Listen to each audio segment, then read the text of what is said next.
টলিপাড়ায় ফের শোকের ছায়া। চলে গেলেন কল্যাণ চট্টোপাধ্যায়। ৮১ বছর বয়সে বয়সজনিত কারণে বুকে অনেক অভিমান আর ব্যথা নিয়ে চলে গেলেন এ পৃথিবী ছেড়ে। ছোট পর্দা এবং বড় পর্দা দুদিকেই আমরা সমান তালে দেখেছি দাপটের সঙ্গে তার অভিনয় করে যাওয়া। হাজার হাজার বাঙালি শ্রোতা দর্শকের মন ভরিয়ে দিয়েছেন তার স্বতন্ত্র অভিনয় দক্ষতায়। কখনো বাবার চরিত্রে, কখনো কাকা, কখনো বা গরিব পরিবারের অনেক কষ্টে সৃষ্টে কোনো রকমে হাল ধরে থাকা কর্তা। ৪০০রও বেশি শুধু সিনেমাতেই অভিনয় করে গিয়েছেন তিনি। পেয়েছেন শহর, শহরতলি, গ্রাম বাংলার মানুষের অপার অকৃত্রিম ভালোবাসা। সত্যজিৎ রায়ের ভীষণ পছন্দের ছিলেন কল্যাণ চট্টোপাধ্যায়।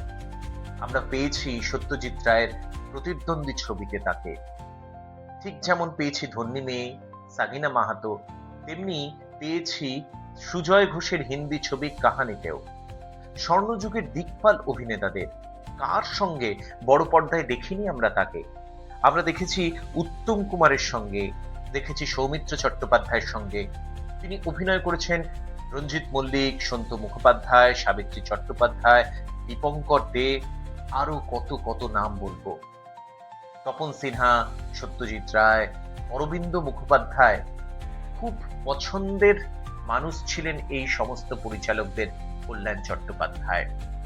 টেলি সিরিয়াল এক আকাশের নিচে নিজেকে একদম অন্যভাবে নিয়ে এসেছিলেন মানুষের সামনে। ছোট পর্দায় এক আকাশের নিচের কল্যাণ চট্টোপাধ্যায়কে মানুষ তার ঘরের মানুষ করে নিয়েছিল। পুনে ফিল্ম ইনস্টিটিউট থেকে অভিনয় নিয়ে পড়াশুনো করেছিলেন।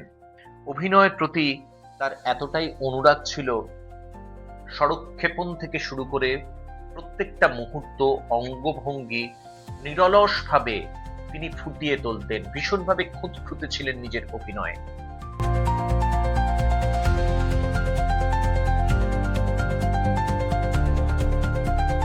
কোনো শটে পরিচালক ওকে করে দিলেও যদি তার মনে হতো সেখানে সামান্যতম খুঁত রয়েছে, সেটা সঙ্গে সঙ্গে তিনি রেকটিফাই করতেন। তিনি পরিচালককে তিনি বলতেন আরো একটি শট নেওয়ার জন্য। এমনটাই ছিলেন অভিনয়ের জায়গায় খুঁতখুঁতে পারফেকশনিস্ট কল্যাণ চট্টোপাধ্যায়। আজকে বাঙালি ও কালচারে অত্যন্ত দুঃখের সঙ্গে জানাতে হচ্ছে, বরঞ্চ আমরা বাধ্য হচ্ছি বলতে, প্রয়াত কালজয়ী একজন বাঙালি অভিনেতার আক্ষেপ, অসহায়তার কথা। যেমন কেওড়াতলা মহাশ্মশানে টলিউডের নামি দামি কোনো অভিনেতা অভিনেত্রীকেই তার শেষকৃত্যে দেখা গেল না, তেমনি আমরা দেখতে পেলাম না রাজনীতির কলাকুশলীদের। এ বড়ই দুঃখের। এ দুঃখ বাংলার, এ দুঃখ টলিউডের, বাংলা অভিনয় জগতের। বড়ই বেদনার। একা একাই অনেক কষ্ট বুকে নিয়ে চলে যেতে হলো কল্যাণ চট্টোপাধ্যায়কে। যেখানে ক্যামেরার কোনো ঝলকানি আমরা দেখতে পাইনি। টালিগঞ্জের নামি দামি অভিনেতা অভিনেত্রীদের প্রায়শই আমরা দুর্গাপুজোর কার্নিভালই হোক বা জাঁকজমক পূর্ণ কোনো অনুষ্ঠান, পুরস্কার বিতরণী অনুষ্ঠান, সেখানে তাদের ঝাঁকে ঝাঁকে দেখা মেলে। কিন্তু একজন বর্ষিয়ান অভিভাবকের মতো অভিনেতা যখন তিনি বাড়িতে রয়েছেন, অসুস্থ রয়েছেন, কিংবা হাসপাতালে, তিনি ভীষণভাবে চাইতেন, ভালোবাসতেন মানুষকে এবং তার সহ অভিনেতা অভিনেত্রীদের যারা অনুজ, তাদেরকেও নানান সময় নানা পরামর্শ দিতেন। বাড়িতে যখন তিনি দিন কাটাতেন, এভাবেই অসহায়তার সঙ্গে প্রত্যেকটা ঘন্টা, মিনিট, সেকেন্ড কাটাতে হয়েছে কল্যাণ চট্টোপাধ্যায়। তিনি আশা করতেন কেউ হয়তো এসে খোঁজ নেবে, বা নিদেন পক্ষে যখন কেউ আসতেনও না, তিনি ভাবতেন হয়তো টেলিফোনটা বেজে উঠবে, ওপার থেকে কেউ খোঁজ নেবেন, কেমন আছেন কল্যাণ চট্টোপাধ্যায়। না, তার এই ইচ্ছে পূরণ হয়নি। তিনি যেভাবে মানুষকে ভালোবাসতেন, শেষ জীবনে সে ভালোবাসা তিনি পাননি। দাপটের সঙ্গে অভিনয় করে গিয়েছেন দিকপাল অভিনেতা অভিনেত্রীদের সঙ্গে, স্বনামধন্য পরিচালকদের সঙ্গে, প্রযোজকদের সঙ্গে, কিন্তু শেষ জীবনটা এভাবেই অসহায়তায় শূন্যতায় ভরে উঠেছিল কল্যাণ চট্টোপাধ্যায়ের।